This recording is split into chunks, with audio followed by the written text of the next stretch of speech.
بالسند المتصل منا إلى الإمام البخاري رحمه الله قال حدثنا إسماعيل قال حدثني مالك عن أبي الزناد عن الأعرج عن أبي هريرة رضي الله تعالى عنه وعنهم أن رسول الله صلى الله عليه وسلم قال حجبت النار بالشهوات وحجبت الجنة بالمكاره۔ واجب الاحترام سامعین، امام بخاری رحمہ اللہ نے یہاں پہ ایک بہت ہی مشہور روایت نقل فرمائی ہے جو کہ حضرت ابو ہریرہ سے مروی ہے۔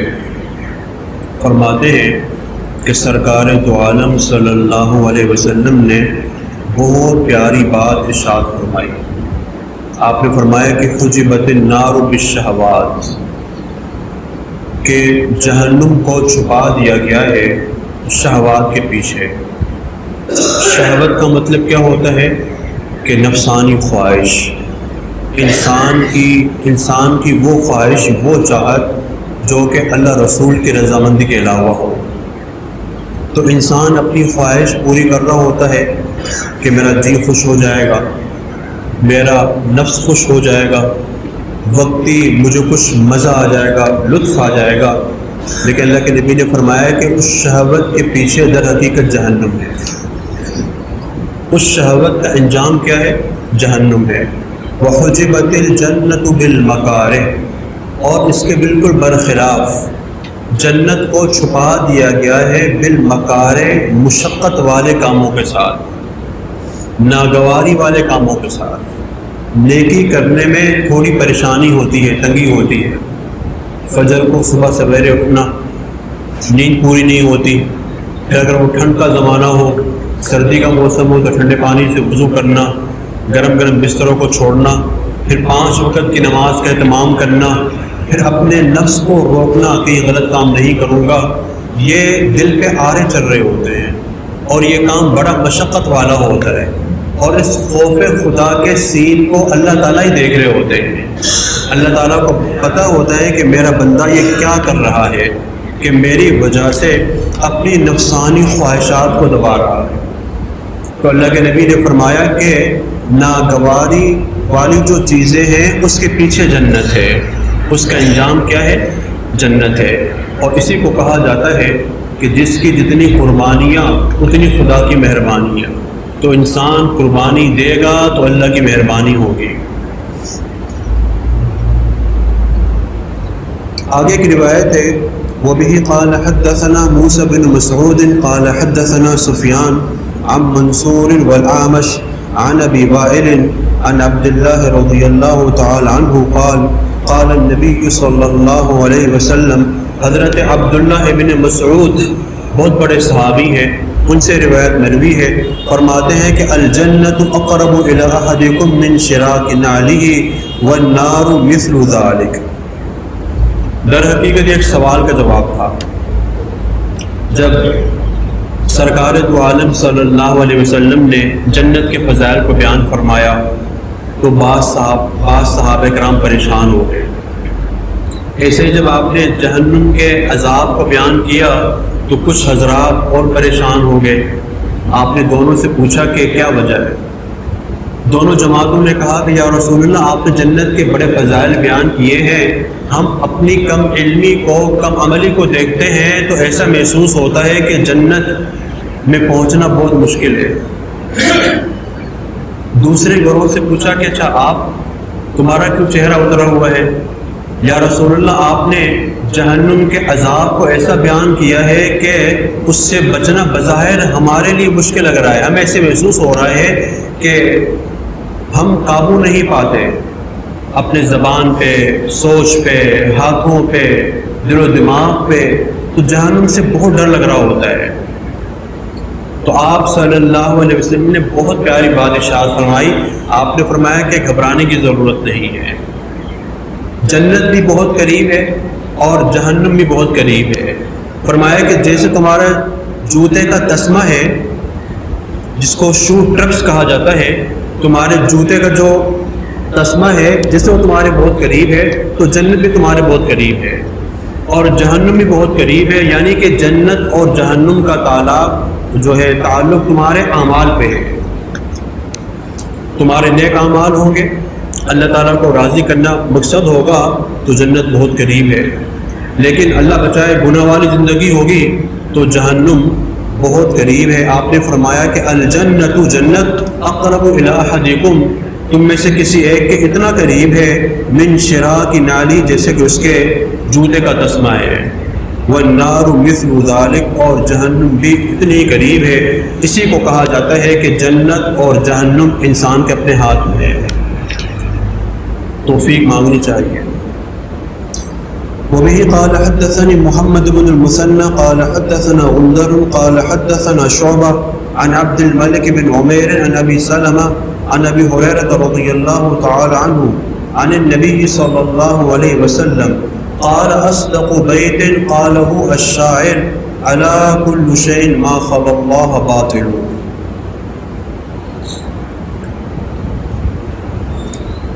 لبید عامری ایک شاعر گزرا ہے جو کہ غیر مسلم تھا، جن کو جاہلیت کے شعراء میں شمار کیا جاتا ہے. لیکن لبید کے کچھ ایسے اشعار تھے کہ اللہ کے نبی نے ان کو بڑا پسند فرمایا کہ اگر لبید ان اشعار کے ساتھ ساتھ اللہ تعالیٰ کو مان لیتا تو مسلمان ہو جاتا. اس سے یہ بات بھی پتہ چلی کہ اسلام اور ایمان جاننے کا نام نہیں ہے، اسلام اور ایمان ماننے کا نام ہے. ابو لہب اسلام کو مکمل جانتا تھا، ابو جہل قرآن کو پورا جانتا تھا، ارشادات نبویہ کو جانتا تھا، ابو طالب تو گھر کے فرد تھے، اور پھر آپ صلی اللہ علیہ وسلم سے اتنی قریبی رشتہ داری اور تعلق تھا، اسلام کو جانتا تھا، اور یہ بھی جانتا تھا کہ آپ صلی اللہ علیہ وسلم برحق ہیں، لیکن اسلام کو مانا نہیں تو مسلمان نہیں ہوا. ہم کہتے ہیں کہ مجھے اسلام کی بڑی معلومات ہے. معلومات سے پہلے یہ دیکھیں کہ آپ کو قرآن و حدیث پر کیسا ایمان ہے. قرآن و حدیث پر ایمان کیسا ہونا چاہیے. کچھ لوگ جو پڑھے لکھے ہوتے ہیں وہ یہ سمجھتے ہیں کہ نہیں، قرآن و سنت اس کو مانا جائے گا جس کو ہمارا ذہن قبول کرے. اگر ہمارا ذہن اس کو اوکے کر رہا ہے کہ ٹھیک ہے تم اسے قبول کریں گے، لیکن اگر قرآن و سنت کی جو بات ہے وہ ہمارے ذہن سے اوپر جا رہی ہے، یا اس کو ہم ہضم نہیں کر پا رہے، یا وہ ہمارے ماحول میں قابل عمل نہیں ہے، تو بولیں گے نہیں یہ چیز معتبر نہیں ہے. کسی مسلمان کے سامنے یہ کہہ دینا کہ اللہ تعالیٰ نے یہ چیز اس چیز سے منع کی ہے، اللہ تعالیٰ نے سود سے منع کیا ہے. اب اگر وہ مسلمان کہے کہ اچھا ٹھیک ہے سود سے اللہ نے منع کیا ہے تو سود حرام کیوں ہے؟ یعنی کہ وہی پوچھنا چاہ رہا ہے کہ اچھا سود کے مفاسد کیا ہے. ایک سوال یہ ہے، یعنی کہ اپنی معلومات کو بڑھانے کے لیے تو یہ بھی انسان پوچھ سکتا ہے، لیکن مسلمان کا پہلا سوال یہ نہیں ہونا چاہیے. مسلمان کو جب بتا دیا کہ اللہ نے منع کر دیا، اچھا ٹھیک ہے بس اللہ نے منع کیا نا، اب میں قریب میں نہیں جاؤں.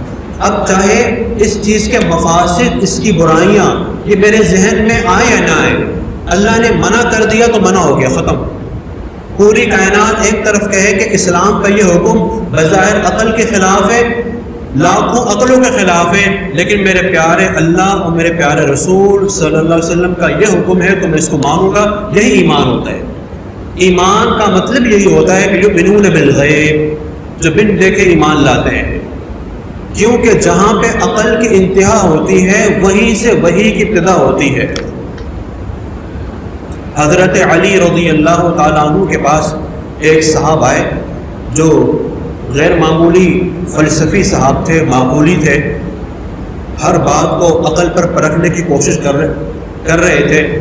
تو حضرت علی سے ان کی کچھ ڈسکس ہوئی، وہ ہر بات میں اپنی عقل کو لا رہے تھے. اچھا ٹھیک ہے آپ کے نبی کا یہ حکم، اس کو عقل تسلیم کرتی ہے. بعض چیزیں ایسی تھیں ان کے بارے میں کہنے لگے نہیں یہ چیزیں ایسی ہیں کہ جس کو انسان کی عقل تسلیم نہیں کرتی. تو حضرت علی نے فرمایا لو کان الدین بالرأی لکان اسفل الخف اولا بالمسح من اعلی. بہت پیاری بات فرمائی. حضرت علی نے فرمایا کہ اگر دین عقل کے تابع ہوتا تو پھر ہونا یہ چاہیے تھا کہ جب ہم موضوع پہ مسح کرتے ہیں تو اس کا طریقہ کار یوں ہونا چاہیے تھا کہ انسان کو مسح نیچے سے کرتا، لیکن اگر آپ نے موزے پہنے ہوئے ہیں تو اس کے جو احکام ہیں ان میں سے یہ ہے کہ آپ نے مسح اوپر کرنا ہے۔ اب عقل یہ تسلیم کرتی ہے کہ اوپر مسح کرنے کا فائدہ کیا ہوا؟ مسح کا تو مطلب یہ ہوتا ہے کہ جہاں پہ میل کچیل گندگی لگی ہے تو اس کو مسح کرو۔ تو علماء کرام، تمام علماء کرام لکھتے ہیں کہ جس نے موزے پہنے ہوئے ہیں اگر وہ مسح نیچے سے کرے گا تو وہ اعتبار ہی نہیں ہوگا، وہ مسح الخفین شمار ہی نہیں ہوگا۔ مسح کا تعلق چونکہ حدیث میں اوپر کا ذکر آیا ہے، اللہ کے نبی نے یوں بیان فرمایا ہے۔ اب آپ لاکھ مرتبہ عقل پہ غور و خوض کرو، اگرچہ اس کا بھی علماء کرام نے جواب دیا ہے۔ الحمدللہ ہمارا اسلام بالکل عقلیات کے مطابق ہے، الحمدللہ انسانی فطرت کے عین مطابق ہے۔ یہ اور بات ہے کہ ہم اس طرف جاتے نہیں، ہمیں پوری معلومات نہیں ہوتی۔ کوئی بھی اسلام پہ اعتراض کرتا ہے ہم فوراً اس کی بات کو لے لیتے ہیں کہ ہاں ان کا اعتراض بڑا وزنی ہے۔ کہا جاتا ہے کہ اگر آپ اپنے بارے میں فیصلہ کرنا ہو کہ میں آیا کہ دنیا کے قریب ہوں یا اللہ کے قریب ہوں، اسلام کے قریب ہوں یا دنیا کے قریب ہوں، اس کا آسان سا جواب یہ ہے کہ آپ یہ دیکھیں کہ جب اسلام پہ اعتراض کیے جا رہے ہیں تو اس اعتراض سے آپ اسلام سے بزر ہو جاتے ہیں۔ اگر بزر ہو جاتے ہیں تو بڑی اصلاح کی ضرورت ہے۔ ابھی تک فساد دل میں مچا ہوا ہے، اب تک دل میں خرابیاں چل رہی ہیں، لیکن جیسے کوئی اسلام پہ اعتراض کرتا ہے آپ مزید اسلام کے قریب ہو جاتے ہیں۔ یہ اس بات کی علامت ہے کہ آپ پکے تھکے مومن ہیں۔ کیوں کہ مومن معلومات تو کرتا ہے، اللہ تعالیٰ کا حکم ہے تو اس کے پیچھے بے شمار حکمتیں ہوں گی، لیکن وہ یہ نہیں کہے گا کہ جب تک مجھے یہ بتاؤ کہ نمازیں 5 فرض کیوں ہیں، 6 کیوں نہیں ہیں، پہلے مجھے یہ بتاؤ کہ نمازیں 5 کیوں ہیں، اس کی مجھے پہلے حکمت بیان کرو پھر میں نماز پڑھوں گا۔ ہم کہیں گے کہ آپ پھر پکے مومن ہی نہیں ہیں۔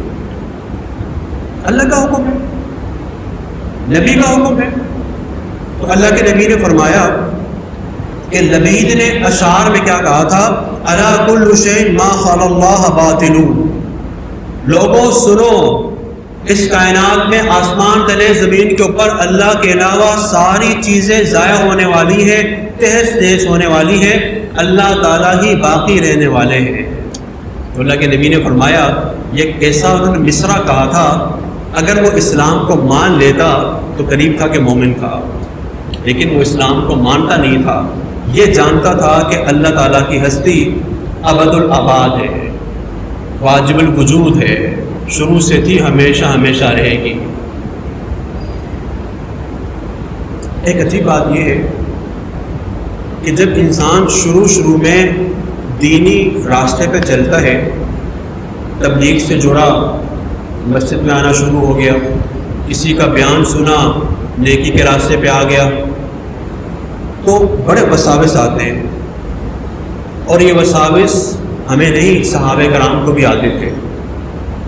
صحابہ کرام مسلمان ہوئے، ہر ایک کے دل میں طرح طرح کے وساوس چل رہے ہیں اللہ تعالیٰ کی ذات کے بارے میں۔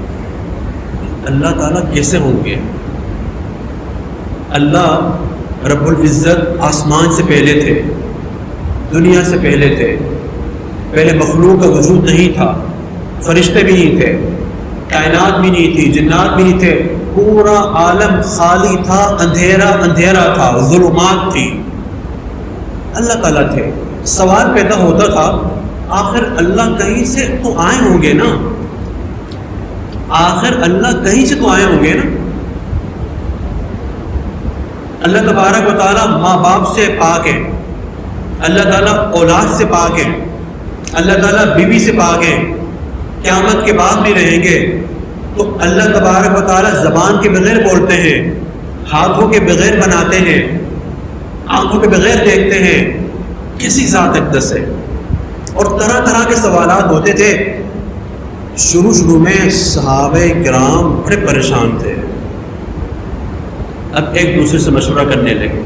ایک صحابی نے اپنے دوست کو کہا مجھے یہ خیالات آتے ہیں اور لگتا ہے کہ میں مومن نہیں ہوں، میں اسلام سے خارج ہو گیا۔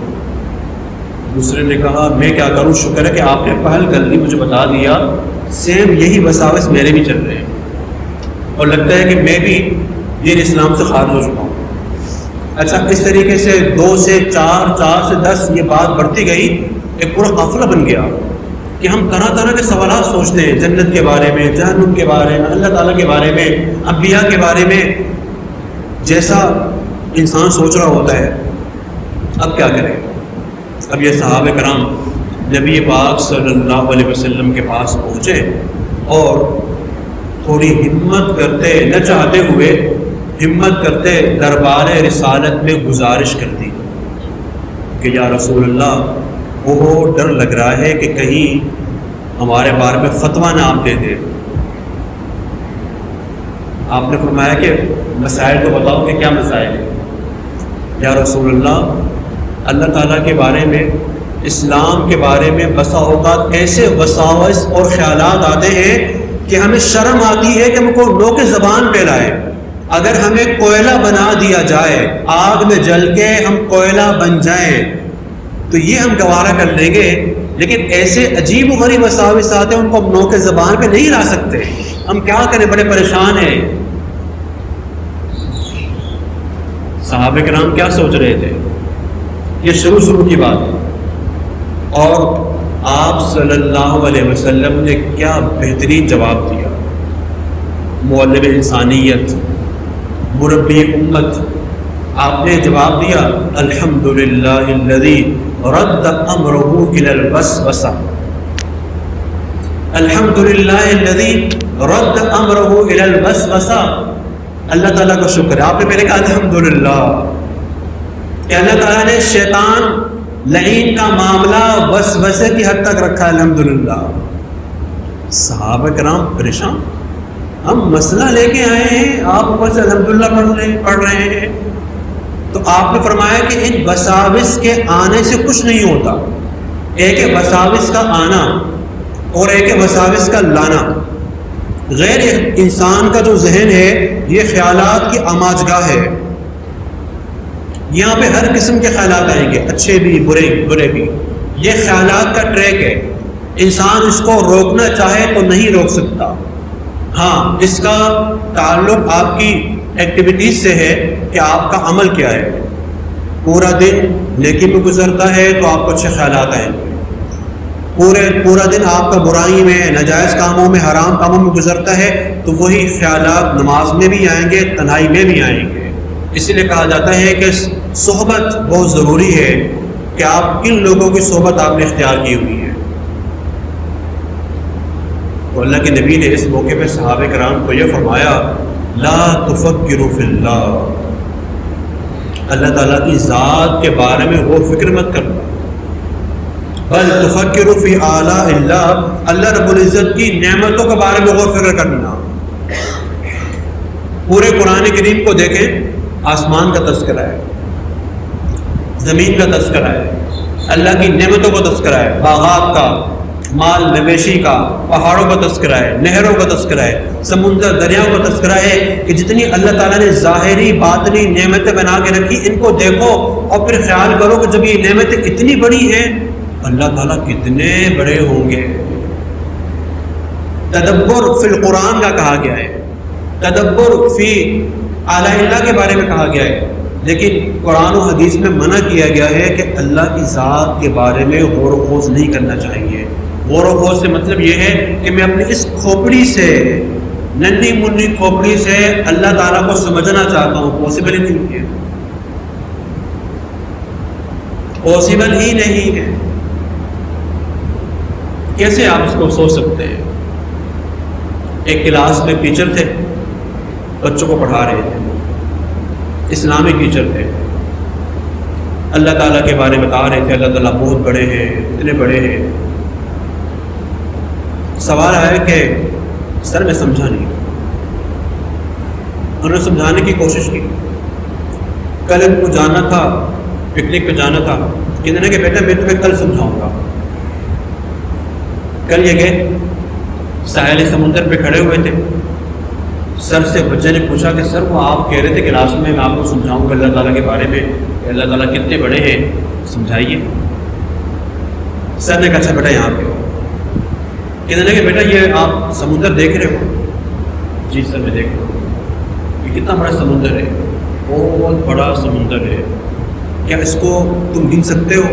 نہیں، مشکل ہے، میں بھی نہیں گن سکتا۔ تمہیں پتہ ہے کہ بیٹا یہ جو زمین ہے اس کے 4 حصے ہیں، ایک حصے میں خشکی ہے، 3 حصے میں پانی ہے، اتنا پانی ہے۔